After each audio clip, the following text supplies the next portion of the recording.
I reminded you that you are perfect, would you argue me down or step into your perfection? Welcome to Perfect Mode, where there are no excuses, no expectations, and we explore the world without limitations. I'm JClay, rapper, the spiritual teacher, with my co-host Troy Washington, your friendly neighborhood realtor. Let's be real, so let's be perfect. Everything, anything, plenty perfect. Everything, anything, plenty perfect mode. Everything, anything, plenty perfect mode. Everything, anything, plenty perfect mode. Perfect mode, perfect mode, perfect mode.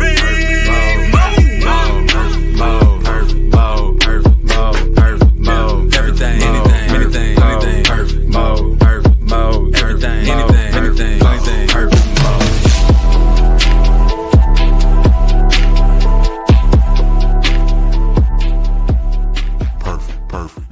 Perfect. What up? What up? Welcome to Perfect Mode. And first off, let me start by telling y'all that we love y'all. We're grateful for the opportunity to be anywhere, sharing our thoughts, hopefully, and helping you realize that you are perfect. And the reason why I can say that unapologetically is because I know that you are one of one, numero uno. You cannot be replicated, duplicated. And the only reason you think that you're not perfect is if you're looking at this person next to you and saying, I'm not them. But guess what? You are you. And that's all you need. And of course, it's yours truly, Troy Washington, your friendly neighborhood realtor. And I have my boy JClay, spiritual rapper and teacher. And we got a special guest today, but not necessarily just today, you know, ongoing from time to time. Our girl, Betty Guadagno. What up, Betty? How you doing? What up, Jay? How y'all doing, man? Yeah. Feeling perfect. Thank you. That's right. Yeah. That's right. Because you are perfect, and that's how we gonna do it. And today we about to get into it. We about to talk about your perfect life is waiting. Why aren't you living it? Why? Tell us why. But what up, Jay? What up? Happy Sunday to all my perfect people in perfect land at the perfect time, perfect day, perfect spot. Talking about the perfect topic. Even though my Facebook wasn't perfect, I was trying to share it on my personal page, but it's all good. Me too. I don't know what that's about, but shouts out to you for bringing that up. It's all to the good. But yeah, I'm ready. We might as well just jump right into it because why not? So your perfect life is waiting. Why aren't you living it? And to start off, why don't you start us off, Betty? What does the perfect life really mean? Like, what does that mean to you? I think it's definitely subjective to each person. You know, for me, a perfect life is something that's aligned with spiritual principles. Yeah. A life where I can feel confident being honest, open-minded, willing, accepting, patient, tolerant, all those things. I was thinking about the topic before we logged in, and I think what blocks a lot of people, myself included, for a really long time from living their perfect life is that they don't feel worthy. You know, these limiting beliefs that have been programmed in us for so long that tell us that we're not worthy of a perfect life. We're not worthy of happiness, that we have to work really hard for it. And maybe one area of your life can be perfect, but that means that the other area can't. So maybe you'll have a lot of money, but you're never going to find a mate. Or maybe you have a spouse, but you're never going to have friends. And just a lot of limiting beliefs, negative self-talk. I think that's probably the main block to people in living a life that's worth living. Yeah. But do people really know what a perfect life even looks like to even get through that, to even live it? You know what I mean? Like, just can you conceptualize a perfect life? Like, Troy, like what does that mean to you? Perfect. Well, to answer your question, I think that you can conceptualize the perfect life, but I think that a part of that is us never taking the time to really realize what the perfect life is to us. Because you ask, like, what does a perfect life really look like? But a lot of times we don't look at that. So what we end up doing is we're planning for things that we feel like are better, but we're living a life that we don't like, or we're not necessarily in full gratitude of. So therefore, we're multiplying the things that we don't want.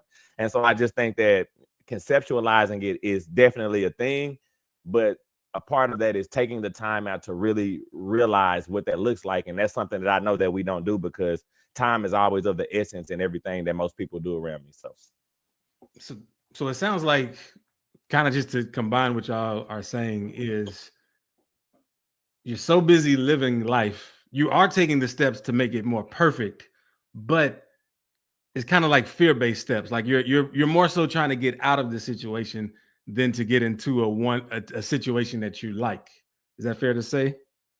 I really like that. Yeah. I like the idea. Well, I mean, I don't like that. That's terrible. But yes, that I think that's what people are doing. I think that's a good combination of our thoughts so far. And yeah, I think that it's funny, as you were just saying, like, what is a perfect life? I was just thinking, for me, it's one where I'm connected to spirit. I could be homeless. I could have no teeth. I could be totally broke. But if I'm connected to God in some way, I feel like that really is a perfect life, because I know that God's going to take care of all that stuff for me. So that's something that comes up for me when I think about this perfect life too. So just expand on that real quick, because some people, I mean, you hear people talk about being connected to God, but what does that look like for you? Is it like you hear from God? Is it you see God? Like, what, for those who want a connection with God, like, what does that mean?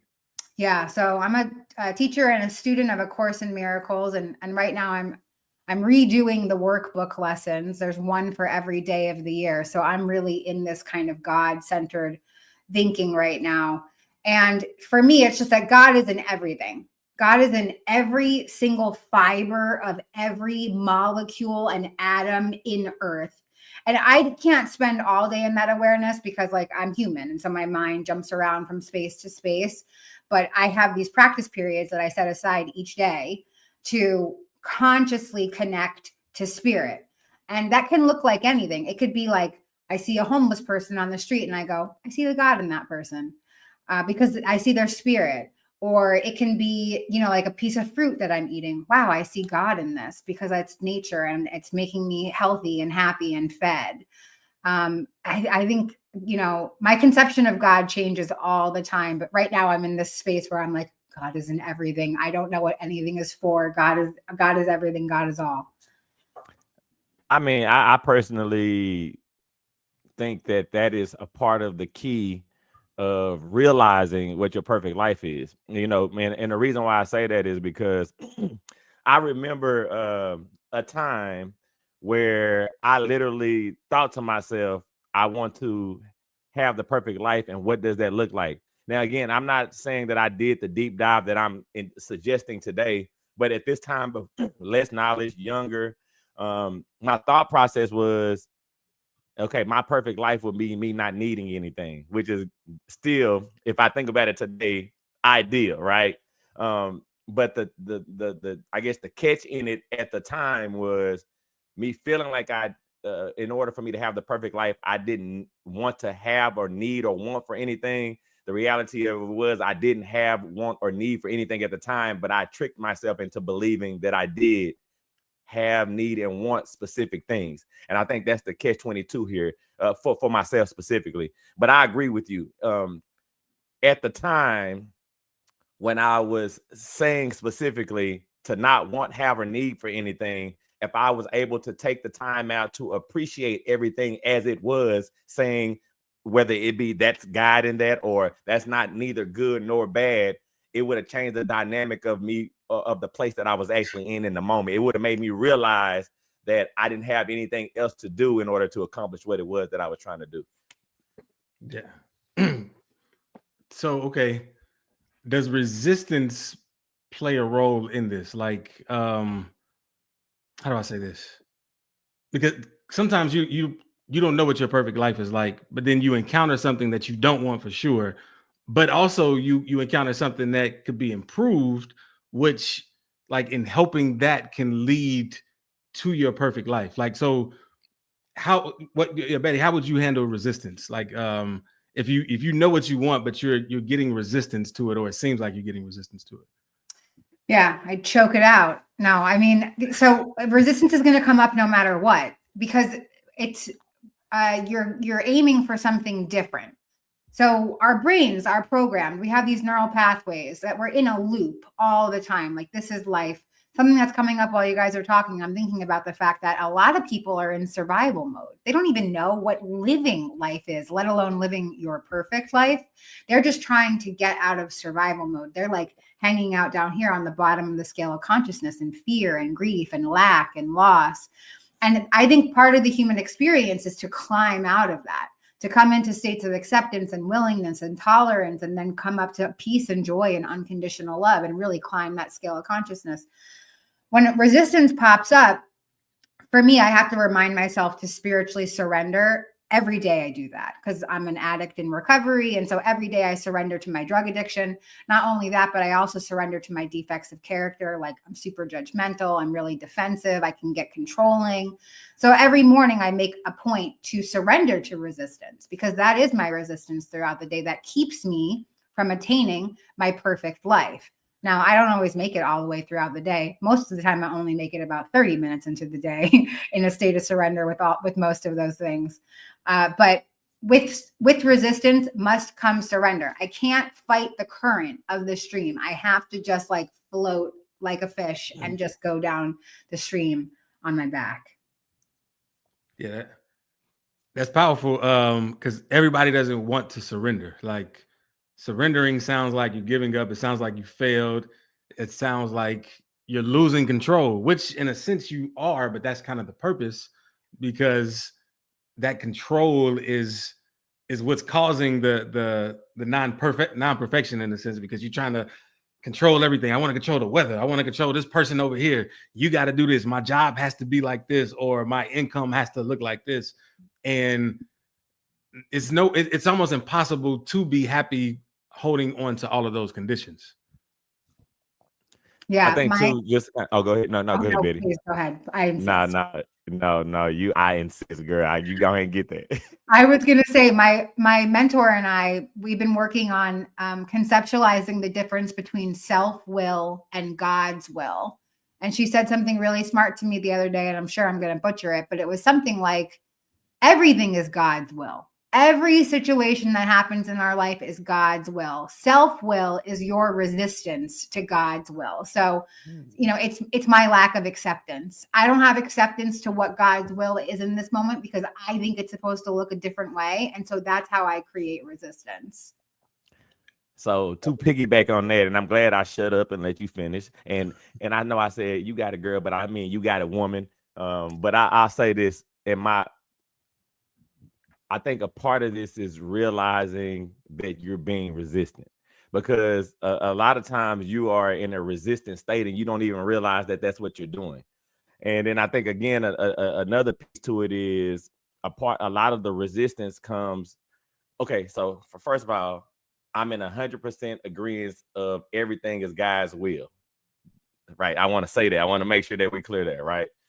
A part of the resistance is you not looking at yourself and surveying the landscape and saying, I'm smart enough and I can do it a better way than the way that was meant for me. And so we're observing all the time how other people do things. And so you create your own resistance because you're saying who I am is not enough, in a sense, right? Because now this is, and I'm telling you this from personal experience. Here's a great idea. Let me do that one. Here's another great idea. Let me do that one. Oh, none of this stuff works. Here's another great idea. Let me do that.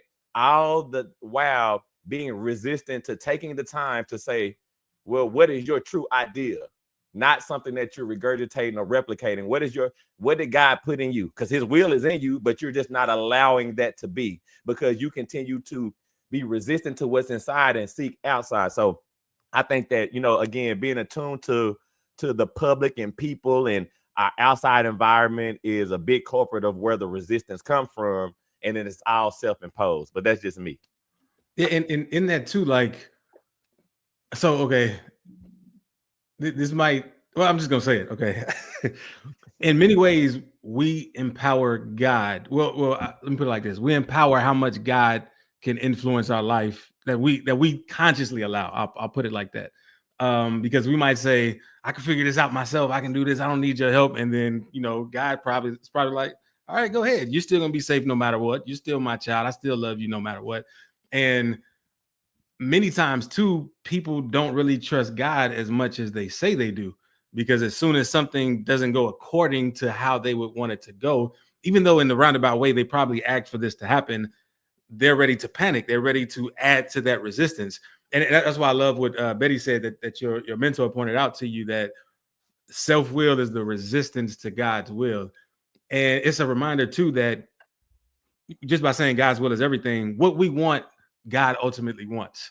But when we add that element of fear or that element of panic or that element of I gotta just figure it out now because I have no help, then in a sense, that's exactly what we're getting. That's exactly what we're empowering God to do, is to just, hey, let us handle it on our own, which we don't really want.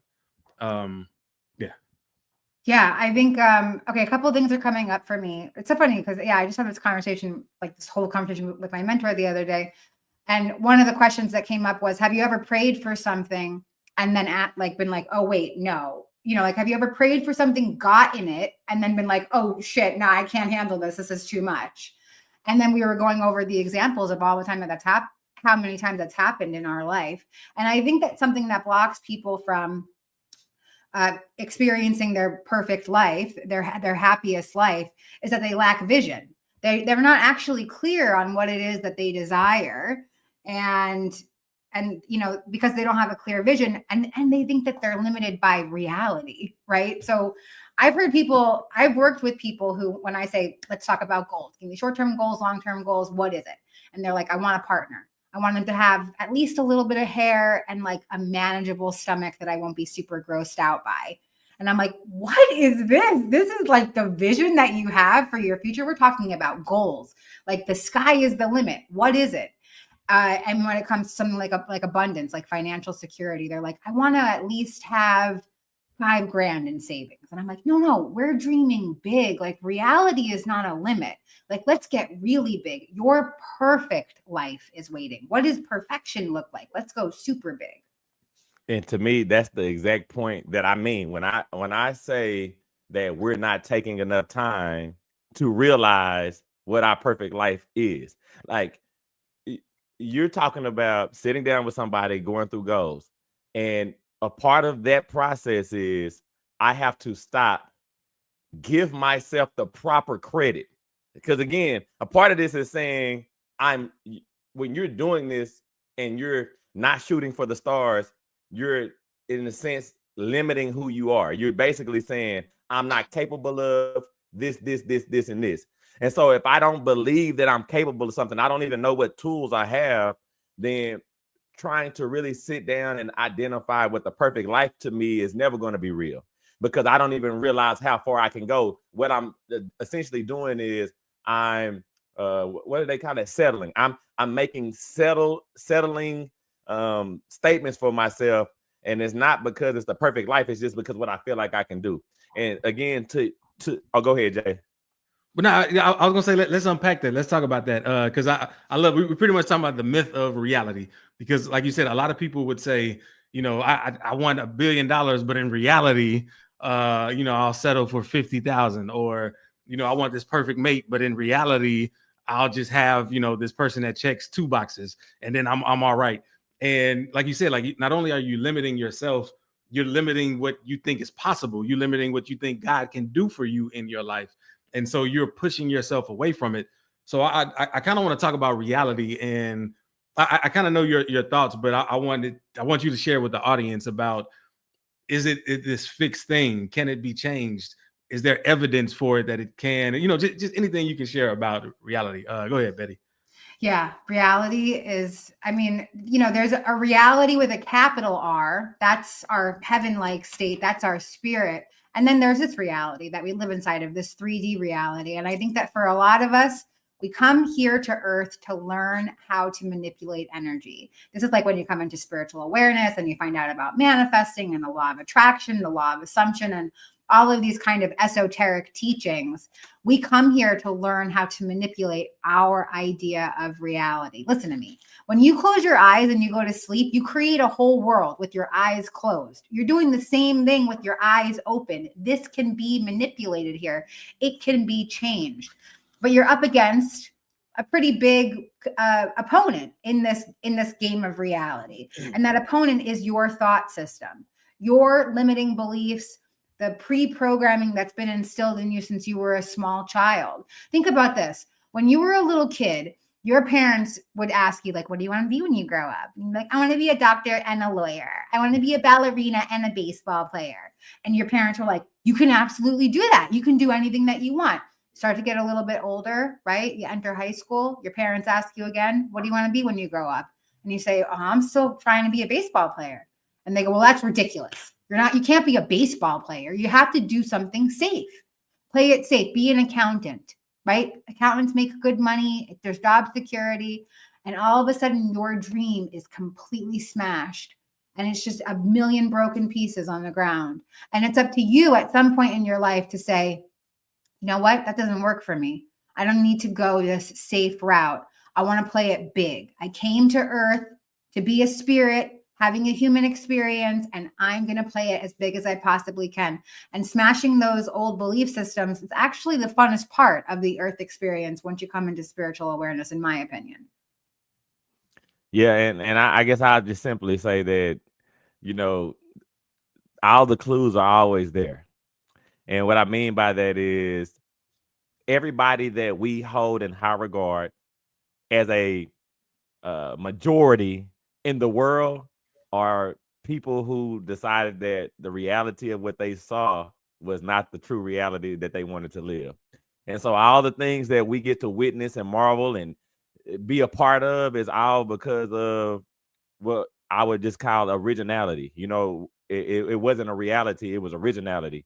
And I think that's the part that, again, that we miss on. Like, even if you think about food, like nobody ever thought that a cow could be a hamburger and it could be a steak and it can be, but somebody just decided, like, regardless of what people are doing, this is the way that we're going to use this. So, you know, like I said, all the clues are there. And it's just a matter of if you want to give yourself its proper credit, like looking at yourself and saying, there's one thing that hasn't been here before, and that's me. And this one thing that's never been here before, like, what can come out of this? And giving yourself an opportunity to really see without giving a limitation for something that's never been here before. Like, how could this ever be limited? But, you know, that's just my 2 cents on it. I love that. And what I say about reality is every thought and every idea is its own reality. So, like, once I have a thought, I'm going to figure out how to fix my own car. Then I go into that reality and see, oh, I got to learn about this and that. And I'm not going to that reality. But, I'm going to figure out how to make my own songs. Okay, I got to learn about mics. I got to learn about how to mix and master. I love that. Let me step into that reality. And it's all predicated by our thoughts. So whatever your dominating thoughts are, you're going to attract the counterparts that make you experience reality in a certain way. Like, all these realities are still going on, but what you constantly think about or bring attention to, it adds to that reality. It draws in so many things. So it's not so much that reality is changing, it's only that you can hold a certain amount of attention of the reality that you want, which makes you experience it a certain way. And so it's important that we align our thoughts with what we want, that we dwell on the things that we like, we dwell on the things that we want more of. And like you said, Troy, we hold that vision of the reality in our minds more than what others are experiencing in their reality. Nice. Okay, some stuff came up while you guys were talking. I love this, where this conversation is going. So in Hinduism, there's this concept called Leela. It's the cosmic play. You are the main actor in your cosmic play. You're the main star of your movie. What kind of lead do you want to be? What's the story of your life? You are the co-creator of that experience. Another thing that came up for me while I was thinking about this is finding joy and purpose in the mundane. So let's say that you're on your way, like you're on your hero's journey to attaining your perfect, most happy life. But in the meantime, you're a waitress at Denny's and you're like, oh my God, Denny's is so ghetto. I hate working here. This is the worst. You have to find purpose in where you are in the moment. First of all, it's your stepping stone to where you're going to be. So you can find purpose in that. You can also look at it like, hey, you know what? If I didn't come to work, these people wouldn't get fed. And then they wouldn't be able to thrive and live and carry out their life's purpose. So I'm actually this great stepping stone for them too. And this restaurant is a stepping stone for me to get to my next part. And again, just getting really clear, what's the end of your movie? Like, what does it look like? What's the season finale of your Netflix series? So I'll say this, just kind of add on to that. And again, I love it. I'm a big sports fan. As you know, before we got on, we were talking about basketball. Specifically, you know, my favorite player is LeBron James. And one of the things that, you know, they always ask him, you know, now you're 40, right? How does somebody do this for 22 years and be this great and still, you know, achieve, you know, things that people never thought could happen that a 40-year-old could do? And one thing that he will state over and over again is, I just love the process. And the reason why I bring that up is because you talking about the mundane, the things that don't have a purpose, the things that I haven't been able to see that provide some type of value to me because I'm looking past them. It's not, sometimes you just, even outside of just finding, if you just look, you can actually see what value it provides. And so, you know, using LeBron as the example, you know, I'm pretty sure 20 years in, he don't want to get up at 5 o'clock in the morning and still go work out, do a full workout for 2 hours. Or, you know, all these young kids are coming in and they're trying to beat me. So they come into practice at 4:30. So I got to show up at 4 o'clock. But in it for himself, from what I've been able to pull, is there's a game in it. Like, I like being the first, even though the workout is not necessarily the most fun thing to do. I love being the person that leads people here. I love being the person. I love being able to see my muscle grow just a little bit in that day. I love all these different things, which in turn, now it changes it from the process just to a part of your life, and it's not mundane anymore. So I agree with you 100%. Yeah, I love all of this, especially I saw a video on social media, and I think I actually sent it to both of y'all before. It was somebody training basketball, but it was a split screen, and it just kind of showed, right, one half he was like kind of going through the motions, and the other half he was just intent about it. He was really like, I'm doing this for a purpose. I'm enjoying myself. I'm getting better. And you can see the change. You can see everything, like, just, you were more drawn to the side that was intentional about what they were doing. And what I love about what you both said is that one, Betty said, you can be intentional even if you find yourself not in the space that you want to. You can use it as a stepping stone. And what you said, Troy, like, you were pointing out all the things you love in it. And sometimes we forget what we love in things because we've been doing it for so long. But once we remind ourselves, it makes it that much greater. It's like, I am where I'm supposed to be. I am supposed to be doing this because this is the magic moment right here, right now. And I love that. And I just want to ask a question to everybody that's watching, and just to y'all as well, if you want to answer it. What would change if you believed your perfect life was already here? Ooh. What would you change if you believed your perfect life was already here? I mean, I am living my perfect life right now. You know, there's things that are on their way into my reality, but something that just came up when Jay was talking for me was everything is in divine right order. That's like my affirmation all the time. You know, I work a day job and I've been there for a really long time. And sometimes I get super frustrated there. And I have to just remind myself, everything is in divine right order. I'm right where I'm supposed to be. Okay, God, I'm ready to be somewhere else, but I'm right where I'm supposed to be right now. Another thing that came up while you guys were talking, repetition is the key to reprogramming. And it's funny because a lot of the things that I want to say are the same things that I said the last time that we talked, but that's the point. Repetition is the key to this. We can't reprogram our neural pathways and the one track that our mind is on unless we show up with consistency, discipline, agility. All of those things are really important. And that saying, don't leave 5 minutes before the miracle. Your perfect life is waiting for you. It's going to require action. Like, it might not just fall into your lap. I mean, I believe in miracles. That could absolutely happen. But for a lot of us, the fun is in the journey. And so we've kind of designed it this way for ourselves, to find ourselves on the path to our perfect life. And so you have to keep showing up. If you give up 5 minutes before it happens, it could just be that next action step was the one that was going to make it come to fruition. But instead you decided, like, you know what, I'm working too hard. I don't want to keep doing this. And that's why finding the joy in the journey is so important, right? Like, knowing that playing the tape out. Like LeBron James, he knew that if he kept practicing and playing the way that he was, that he would be a superstar and Troy's favorite basketball player, which is what his life's purpose was, right? And so he had to keep showing up that way every single day because he knew what the payoff was going to be. He was going to be one of the greatest. And so this is my encouragement to anybody listening and to the three of us that keep going. That's the payoff is in the repetition of it. I would also say, remember the feeling. And I'm going to bring my kids into this, just kind of make the point. So, you know, I got two sons. One of them is 12 years old. Well, I'm sorry, he's 13, and one of them is 6, about to be 7 in a couple of days. But they both play basketball. They both been playing basketball, and they both pretty good. They both pretty decent. Well, my oldest has gone through a little stint where he, for whatever reason, he's not shooting in the games. He, like, the team is still winning, but he's not shooting for whatever reason. You know what I'm saying? And I'm like, bro, like, what's going on? Like, why you not shooting the ball? And he's telling me about all these different things that have changed with the way people are playing defense on him. So he's changing his habits in the game. And so simply, I asked him the other day, I said, well, I got a question for you. How does it feel when you make a big shot in the game? And he says, it feels good. Like, it feels real good. And I was like, well, don't you want to feel like that all the time? And he's like, yeah, I do. So I said, well, you need to get up enough shots in order for that to happen, right? And so, again, the reason why I'm telling you this is because the next game he goes and he shoots and he makes 3 threes in the game, right?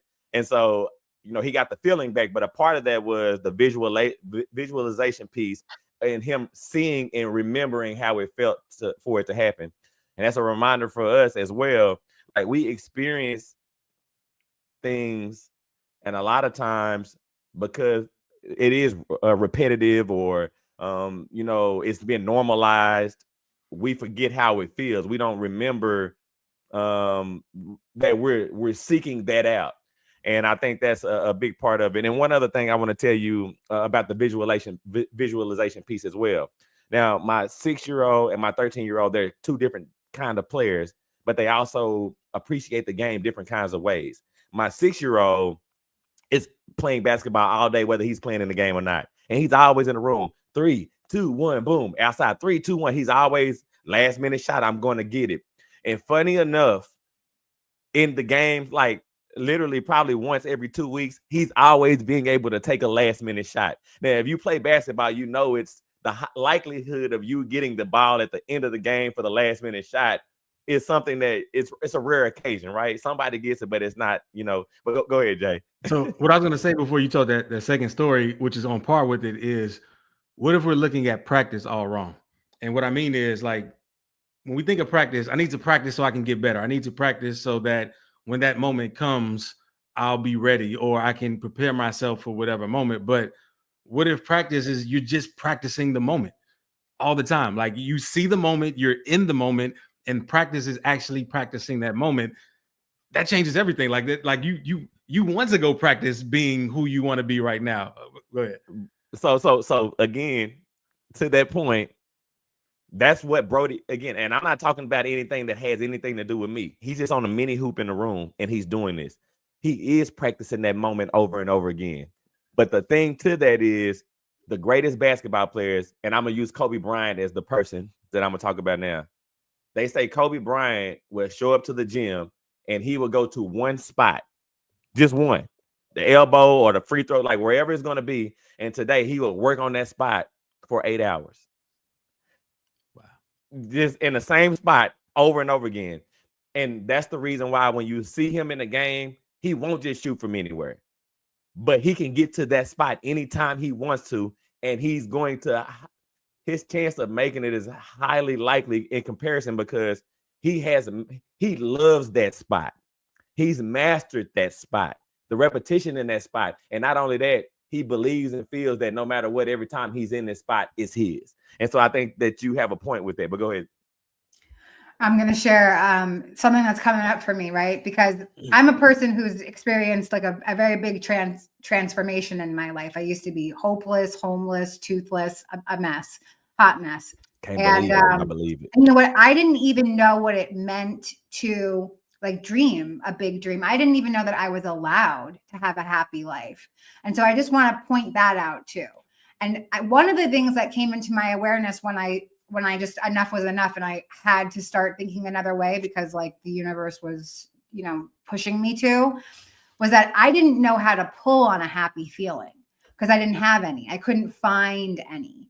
I couldn't find any in my memory and my awareness. It felt like my whole life was so racked in trauma that I couldn't even grab one good feeling to focus on. And so I went into books. I went into movies. I went into people's lives that I admired, authors, reading, writing, like connecting with God, helped me find that happy thought that's going to help me fly. Because that's the thought and the feeling that I need to continually practice so that I can become really good at feeling that way. I got a question for you real quick. When in the case of addiction and things of that nature, was there not a happy thought before, or did they come after the fact? And that's what I want to know. That's important. Yeah, I don't, you know what? I'm positive. I didn't have like a super miserable life growing up. Like I know I had happy moments, but my addiction had taken such a hold of me that it like almost wiped my memory clear of them. I mean, I thought that I was using drugs to be happy. I was like, oh my God, look at me. I'm having so much fun. Like I'm a mess. But I couldn't even grab on to a happy feeling. I couldn't even remember like the first time that I used drugs. Like that must have felt good, right? Because why did I keep doing it over and over again? Couldn't even grab any of those memories. And I think that it was because it was so out of alignment with what happiness is truly at its core. Like for me today, happiness is being of service. My perfect life includes a connection to spirit, connection to other people, and being of service. Like if I have those three things, I'm set forever.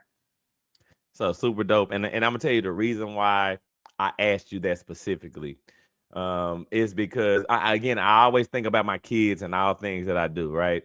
And I think about my 6-year-old as an example. I know this is we talking about addiction versus kids playing, but I still think that the translation is there.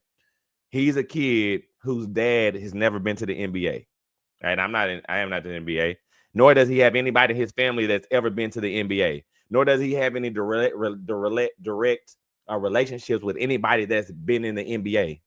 But yet and still, there's a hope, there's a belief, there's a dream, there's a light in him that says, and you can ask him now, there's nothing that you can say that he can't get there. He's saying, he's going to tell you right now, I'm going to go to the NBA. And then when I finish playing basketball, I'm going to go to the NFL. Now, mind you, I have plenty of examples of people trying to do that, haven't been able to do it, but that's where his mind is. That's the light. And it's just, it's just a crazy thought to me that at any given moment, that light can be diminished for whatever reason, you know what I'm saying? Because, and that's the reason why I asked that you have the light before, or, and it's funny, to think, what could be that trigger. But go ahead, Jay. I know you got something about that. No, I'll say to reiterate about when we were talking about how much reality can change and how easy it is to change your own reality by focusing on certain thoughts. Let's take your family, Troy. Like you said, your older son, he's a basketball star in his own right. Your younger son is practicing the moment, doing his thing. And you love basketball, like you watch basketball all the time. You put it like this: your son this year was asked to be a ball boy for the Dallas Mavericks.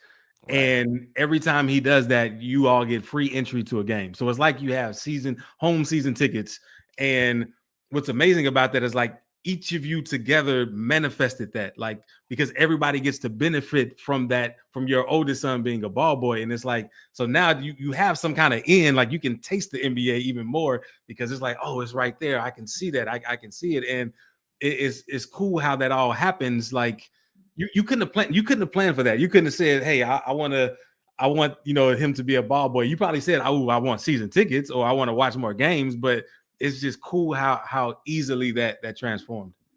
Wow, that is so incredible. You know what? Another thing that came up while Troy was talking is how important it is to have people who support you, right? Like your kid has this big dream. The analogy I used before, like when the kid turns 12 and you're like, nope, you got to be an accountant. You got to give up your basketball dreams. Like, I don't think that you're going to be a dad that does that. And it's really important to have people who support us in our dreams. Another spiritual mentor said, it's better to have 4 quarters than 100 pennies, meaning like I need 4 solid people in my life rather than having 100 pennies, right? Because the value is less on a penny. I need those quarters. Those are the people that they're going to assist me in my manifestations. They're going to tell me to follow my dreams. They're going to support me when I fall and fail and have to get up and try again over and over and over again.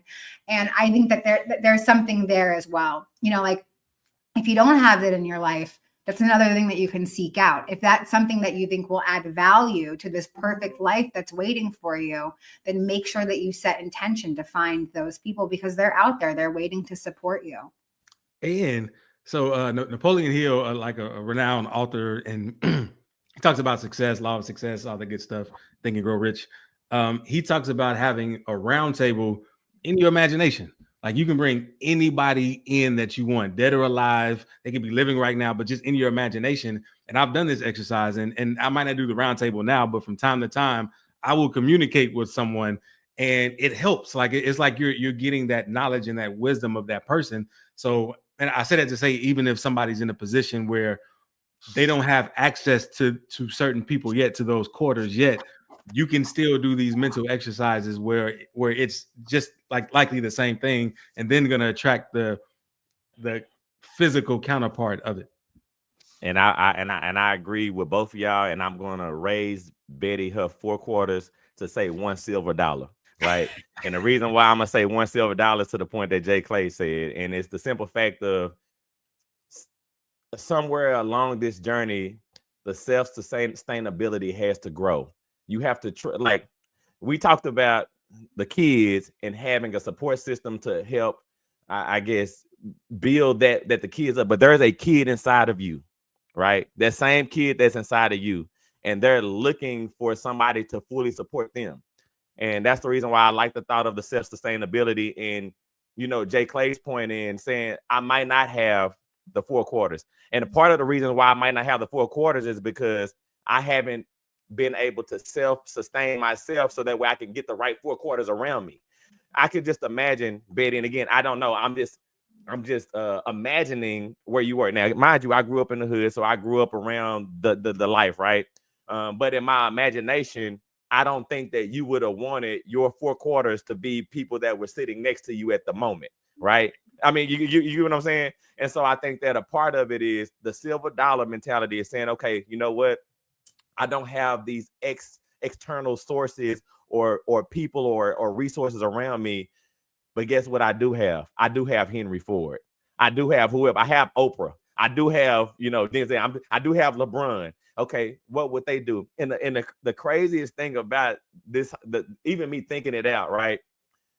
I feel like I've always had the 4 quarters around me, you know, which is the reason why I'm able to, you know, navigate. But I also know that I told you about LeBron being my favorite player, or Jay-Z being my favorite rapper. Along the pathway of me growing up, I read books about them. I studied their moves. And though they were not I wasn't doing the exact same business or the same processes as them, the things that they exhibited from a mentality wise, I was able to adopt, and they were my 4 quarters in a sense, in order for me to make myself grow the way that I wanted to. Go ahead, Jay. So I got a quick question, and especially for Betty. When you talked about the silver dollar and self-sustainment, like I'm worth the dollar. I know this, but so, okay, I know Betty does this unique thing where certain traits of hers or certain personalities, she'll give like a person, or, you know, like you said, you've given your addiction a personality and things. And I know you visualize your higher self, and it just made me think, like, why don't we just ask our higher self or our perfect self for advice?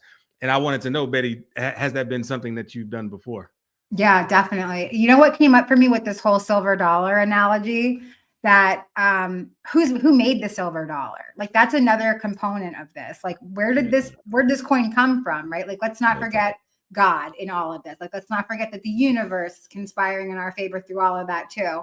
And yeah, you know, like we can connect.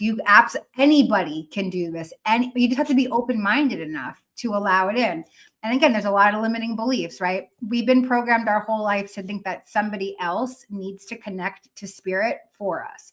So if you grew up in any kind of organized religion, then you know that the priest or the rabbi or the pastor, that's your in to God. It's not that you have it yourself. You have to talk to this other person in order to talk to God. So, okay, like we have to dismantle that whole belief system, right? And you can talk to your higher self. You can talk to your future self and say, hey, I see you over there. You're living your perfect life. You're in your penthouse in Midtown Manhattan. You got your 4 quarters. Maybe you got a couple more quarters. You got a big bank account. You got the perfect partner. You got your books. This is my life that I'm talking about, my perfect life. And you got your service, your community, all of these things. How'd you make it happen? I ask my future self all the time, what did you do to make this happen? And she tells me real, tangible steps. And I just choose to ignore her. I'm like, whatever, girl, like I'll get to it later. Because it's fear. The fear is what blocks me from living the perfect life. Fear of success. That's like my number one fear. A lot of people have fear of failure. I'm real used to failure. I've been doing that my whole life. Fear of success is the thing that ties me down and shackles me. And so like Jay said, what I do is I design these aspects of myself. My inner saboteur, she looks like the chick from The Ring. She loves coming in and effing stuff up right before everything's about to happen. Like all the good stuff, the perfect life is coming into fruition. And she's like, you know what? We just need a little bit of chaos. Like we can't have everything looking so nice and neat. So yeah, I think that it is really important to communicate with what's going on inside of us, the same way that you can communicate with your body. You have an ache in your hip, like you can talk to that part of your body and say, hey, what's going on? What do you need? Do you need some Bengay? Do you need a nice little stretch? Maybe a bath? What's going on? I'll say this as well, and this is just a question for everybody, including myself. What is so wrong with things not turning out the way that you planned them? You know, and the reason why I say that is because a lot of the times, and I'm talking for myself as well as people that I've, talked to about this, but the reason why they don't want to seek out the perfect life is because whatever the plan is, they don't think that they can bring it to fruition. That means there's going to be a kink in some, it's not going to be what I thought. And so versus me waste my time and do all of this, I'd rather just figure something else out. But that goes back to the point Betty made of saying that God is in everything and not realizing that though I may have planned for something to look a certain way, if it doesn't look the way that I wanted it to look, it's still God. And it also doesn't stop me from progressing and getting to where I was going anyway. We allow that. And again, I don't want to call it failure because it's not a failure if you accomplished anything, right? But we look at what that finished result is and say, that's not what I was intending to do, right? And it will deter us completely. But that's just my thought on that. But go ahead. Well, now to your question, you kind of helped me mend some things in my mind. So on one hand, like I always say this, reality always comes out better than I planned. So like, let's say I have a plan and I go about it. I'm always surprised. Like I couldn't have planned this. This is perfect. Thank you. I'm grateful for this. But at the same time, I still create plans. But sometimes, like you said, I won't go forward with it because I'm like, do I want to do all of this right now? But I know, but I never connected that. Yeah, go with the plan. It's gonna turn out. It's not gonna turn out like you want it anyway, which is a good thing. That's not a bad thing. And it's not even about going forward with the plan. Now, like in my mind, what's connected is it's about practicing that moment that you've planned. So you're not practicing the plan, but you practice the moment that you plan. And that's one thing I'm gonna take away from this that I'm excited to be doing. But yeah, I'm gonna add to this and talk more about parts, right? There's all these internal parts of us. And so the question came up, what's wrong with it not going the way that you want? Well, there's nothing wrong with it because your spirit doesn't care, like could care less. But your inner controller and your inner critic, the part they're like, what? No, we have a plan and you suck if it doesn't happen the way that we planned it. And the inner controller and the inner critic are these protector parts. They are protecting the part of you that is scared of feeling negative feelings, or maybe it's usually something that's protecting some aspect of an inner child. So like imagine being a little kid and having a plan and it doesn't go the way that it's supposed to, and you don't win the prize, you don't win the game, and that disappointment. So the inner controller and the inner critic they're shielding you from the fear of disappointment, usually, or some sort of fear of rejection, abandonment, failure, whatever it is. So your spirit doesn't give a hoot. Your spirit's like, what doesn't matter when it happens, if it happens, who it happens with, does not matter, because spirit is infinite and is rooted in trust and faith. The other aspects of us, those are the ones that need to take a step back. And sometimes it takes a lot of internal work, repetition, to make sure that those parts understand that they don't have to protect us, because we're connected to spirit and we don't have anything to be scared of. So, I got to bring my kids back into this real quick, right? And the inner protector and the inner what was the other one? The inner controller, the inner critic. Controller. Inner critic and the inner controller, right? They are so real, right? And the craziest part about it is the thing that it made me think about was when my kids were small. Well, I started with my 13-year-old when he was a kid, right? Anybody that was around my kid, again, I didn't have any intention to feel this way or think this way, but I could not combat the fight between those things within me, right? So anytime somebody was around my kid, I would never want to leave them around them because I don't trust you. What you gonna do to my kids? I don't know. Like I've been around these people my whole life. You don't care as much as I care, but all of these different emotions were building, blocks to stop me from allowing my kid to go anywhere. Even so much so, the very first time I let my oldest son, go over his over a friend's house. I'm not gonna say which friends, but over a friend's house. The thing that came to my head is, what if they've been friends with me this whole time, so that way they can get close and then they can traffic him and take him overseas? Like all these different things that run through your head.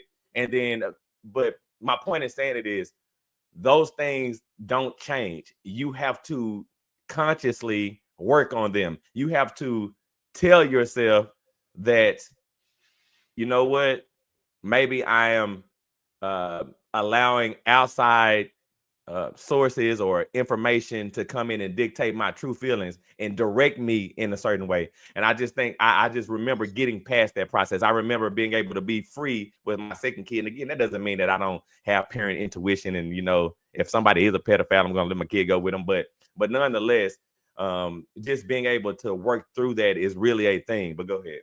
Yeah. So what's funny about y'all bringing this up is yesterday when I was in the shower, I had started talking to my ego. And just to give you a quick history, initially I thought I was my ego. Like I thought that's just who I was. And then when I learned I wasn't, I kind of put him in the back burner. Like, nah, we're gonna do things my way. You did things too long. But now it's a different relationship. It's more like I create the stage for it and I say, go play. Go do what you want to do in this arena.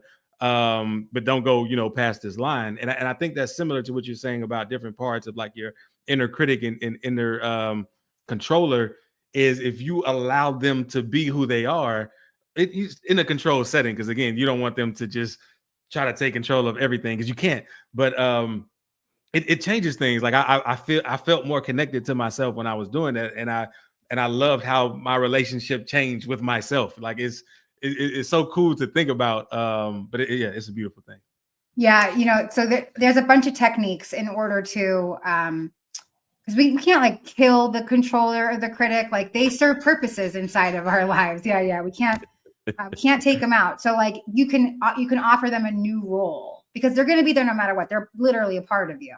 So like the inner controller can take on a role like, hey, I'm going to give you an organizer and you can start to organize my days, but within limit, like, and without rigidity, knowing that there's going to be hours of open time that I can do with what I please. Something like that the inner critic can be transformed into is you can allow the inner critic to come in with constructive criticism with action steps to make amendments when asked. Not just like, you can't come into my head whenever you want and tell me that I'm a piece of whatever, and like, no. You're allowed to come in when I say that you can and offer me constructive criticism so that I can take an action step to, transform this viewpoint that I have. Beautiful. And I know we roll in we roll into it that time. So let's kind of summarize real quick if we can about living your perfect life. So one of the things we talked about is repetition, like practicing that, being who you want to be, practicing believing in it and seeing it, saying thoughts that align with it, or saying words that align with it, thinking thoughts that align with it. We talked about talking to your inner selves. What else? I'm trying to remember what else. Just identifying what that is, identifying what the perfect life actually is. Like, what does that really look like to me, and taking the time and putting forth the effort to really see it. I want to add something about living your perfect life. This will be like, one of the closing thoughts. If you're not living your perfect life yet, get excited about the fact that it's coming. Don't look at it as like this big daunting thing. Like, oh my God, I'm never going to be able to live my perfect life. I'm in my mid 40s. I'm in my mid 50s. Like my life is over. Don't let those limiting beliefs creep in. If you're not living your perfect life yet, then it's right around the corner. Get excited. Be in that feeling of excitement. Like, wow, I can't wait to see what God is going to do for me. I can't wait to see how the universe is just going to start throwing open doors so that I can live my most perfect life. If you can stay in that joy, just even for 1 minute a day, I promise you, experiences will start to unfold and your life will be more perfect than you could have ever imagined. And just to kind of tag this on to what Betty just said, because she specifically said whether you're 30, 40, 50. And I'm only saying this because I'm in school. So I sub. I think I told you that before. I be subbing and I'm around these kids. And funny enough, the kids that the only time where I don't see where it's really affecting them, what we're talking about, is when they're little, like my 6-year-old. But all the kids that were like in middle school and up, they all have the same complex starting then now. So it's funny for me to, it's funny for me to see and hear what we're saying, because I actually see it in kids as well. Wow. So like you're saying like 12-year-olds are worrying about like I should be farther along at 16, like that. Wow. Well, we also live in a different time where they're exposed to much more of the world than we were, because we didn't have the internet. So unless you're like, we're opening up an encyclopedia, you didn't really know what was going on in the lives of other people. So, it's there's a generational thing there. And I think that's why it's so important to, move your algorithm. Like if you are seeing a lot of negative stuff, or you feel like you're comparing yourself to people in your algorithm as you're scrolling on social media, you got to change your algorithm. You got to find some positive affirmation, some hope core videos, start crying at like beautiful reunions between people. Something's got to shift. Bro, these kids, they're different, man. I'm just telling, like, it is the information. And then a part of, what I said earlier is a part of the reason why we can't live our perfect life is because we're too busy looking at other people live a life. And we're saying, hey, maybe I should do it this way. And you could just imagine kids being attuned to everybody in a way that we never were. And they do is that. So, it's definitely interesting. But that's even more of a reason for us to live our perfect life, so that we can influence them to live theirs, and we can all be happy. And good stuff. Yeah. So I'll say this, is I know that we at the end. So first off, again, like I told y'all, we love y'all. We're grateful. If you feel like the show is helpful in any kind of way, even if you just, want to help somebody else realize that they're perfect, we ask that you share, like, subscribe on whatever platform you're in. And, just again, without y'all, we wouldn't be here. We'd definitely be doing something. But, we are definitely appreciative of everybody when you give us any feedback. Betty, for joining us today, because again, you help us realize, that we're perfect, and we hope we do the same for you. But I can't express how grateful, and I hope that, everybody can take a little bit from this and realize that your perfect life is right in front of you. If you just give yourself an opportunity to feel, see, look, understand, it just takes time, and it's all yours. But Jay, you can go ahead and take us up out of here, man. But before I go, Betty, you want to add anything real quick? Say any goodbyes? No, your perfect life is already here. All you have to do is remove those blocks to the awareness of it and know that you are worthy. You are worthy of a perfect life. You are worthy of all the love in the universe. And I'm super grateful to spend another Sunday with you guys. Looking forward to the next one. Thank you all. Thank you all. And just remember, you're perfect creation made by a perfect creator. So you might as well accept your perfection and enter perfect mode. Yeah. If I reminded you that you are perfect, would you argue me down or step into your perfection? Welcome to perfect mode, where there are no excuses, no expectations, and we explore the world without limitations. I'm JClay, rapper, a spiritual teacher, with my co-host Troy Washington, your friendly neighborhood realtor. Let's be real, so let's be perfect. Everything